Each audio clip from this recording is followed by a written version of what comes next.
how would you presume the Fed will recalibrate?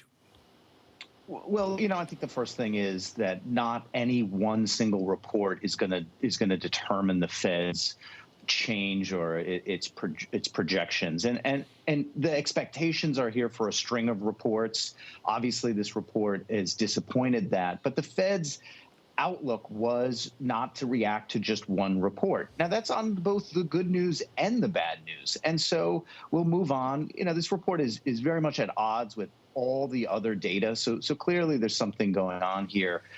When we look across the broader ranges of the reopening economy, it is still consistent with a very strong recovery in labor markets and the economy. And the broader message from the broader range of indicators is what the Fed's going to be looking at for determining their policy. Near term, obviously, yes, markets are going to react. There's positioning near term that will enter into sentiment.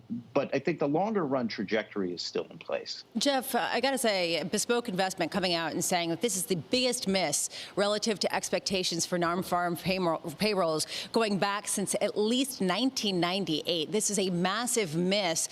And it really speaks to the mystery underpinning this jobs market. Jeff, when you take a look at these numbers, I understand it's just one data point, but it's what we've got. Is there any conclusion you can draw, perhaps, that the economy is moving a bit slower than people are already pricing in, at least with respect to equities? So again, we need to be a little bit careful here. This is a very different labor market report in that the scale of the numbers that we're looking at, the gross inflows and outflows, are unprecedented relative to any of those other historical reports. So the comparison is really unfair. And it's something that people are missing, in that underneath the hood, the degree of flows that are coming as a result of, first, the collapse, the closing down of the economy in an unprecedented way, and then the reopening of the economy in an unprecedented way, makes the variability in these reports at a different level. So I think it's a very unfair comparison to say it's a big miss. Now, of course, it's a big miss, but there are large flows going in and out of this labor market in very unprecedented ways. Yeah. The other thing is that in that context, there are very large seasonal adjustment factors that really have a very difficult time in processing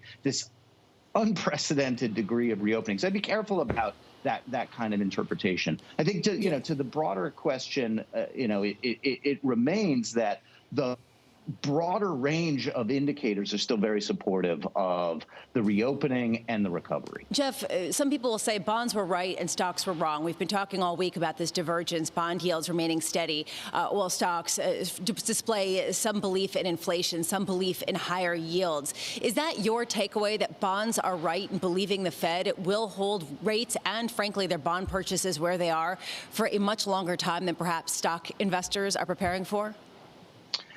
Well, I think the comparison at the top line level is very difficult to make, because underneath the stock market is where all the action. It's like the duck on the water. It's very calm on the surface, and everything's underneath. So there's tremendous rotations going on that are very indicative of a lot of changes in investor viewpoints. On the bond side, the bond side priced in a very rapid increase in growth expectations that we saw through the March period. And those repricings basically kind of ran their course. There are a lot of technical factors that people are pointing at, we're pointing at, around the decline in interest rates in April. And the bond market faces this technical challenge between demand and supply, where the largest provider of demand, the Fed, is expected at some point, right? That's the debate around tapering, to pull back while Treasury supply increases in an environment of funding that tremendous amount of fiscal stimulus. So a lot of what you're seeing isn't necessarily directly this reflection of a view on inflation. Certainly the shape of the curve is steepened. Inflation expectations and tips have increased, but the pace of those increases has certainly slowed as we priced a lot of those changes in expectations in recently.